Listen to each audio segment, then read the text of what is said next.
평소 서울 시민들이 즐겨 찾는 공원, 바로 서울숲인데요. 한낮에는 기온이 많이 오르면서 주말에는 반려견과 함께 이곳을 찾는 사람들이 많습니다.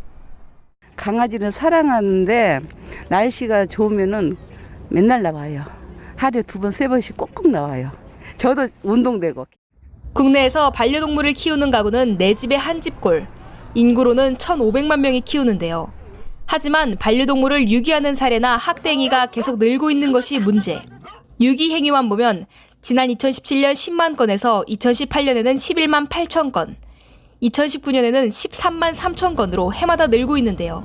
이에 따라 반려동물 유기나 학대 행위에 대한 처벌을 강화한 동물보호법이 지난달부터 시행되고 있습니다. 먼저 반려동물을 유기한 행위에 대해서는 과태료 300만 원 이하에서 벌금 300만 원 이하로 처벌 기준이 강화됐는데요. 이는 재판을 거쳐 전과 기록이 남을 수 있게 바뀐 것으로 처음으로 형사처벌이 도입된 것입니다. 반려견들과 함께 산책을 하는 최기현 씨. 반려견 2마리 모두 유기견이었지만 몇 년 전 최 씨가 입양해 가족처럼 돌보고 있는데요. 동물보호법이 개정된 것을 반깁니다. 그동안 이제 동물법 때문에 많은 분들이 그 청원도 하고 많이 이랬던 걸로 알고 있어요. 근데 이제 이번에 동물보호법이 개정이 돼서 너무 기쁘고. 동물보호단체는 유기 행위가 줄 것이라는 기대감을 보입니다. 과태료에서 벌금으로 벌칙이 강화되었기 때문에 그것이 사람들의 행동에 작용을 하여 유기되는 동물의 숫자가 줄 거라고 예상은 됩니다. 또 너무나 쉽게 거래될 수 있는 이 구조에 대한 규제가 반드시 뒤따라야 한다고만 생각합니다. 동물 학대 행위에 대한 처벌도 강화됐는데요. 잔인한 방법으로 반려동물을 죽음에 이르게 한 학대 행위에 대해서는 기존의 2년 이하의 징역 또는 2천만 원 이하의 벌금에서 3년 이하의 징역 또는 3천만 원 이하의 벌금으로 상향 조정됐습니다. 그만큼 반려동물 학대에 대한 책임을 무겁게 한 겁니다. 지난 1월 청와대 국민청원에도 올라왔듯이 동물을 잔인하게 죽이거나 상해를 입히는 학대 행위는 건절되지 않고 있습니다.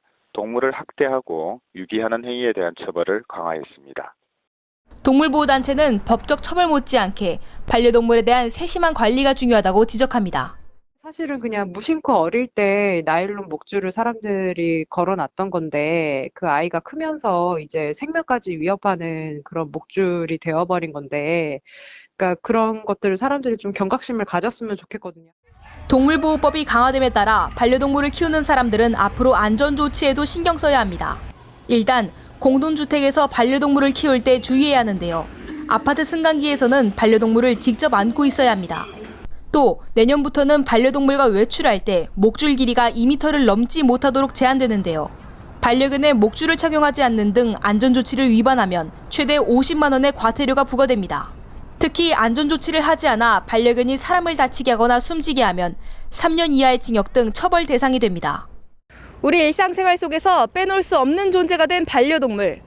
사람들과 함께 건강하게 공존하는 문화를 만들기 위해 모두의 관심이 필요해 보입니다. 국민리포트 천시아입니다.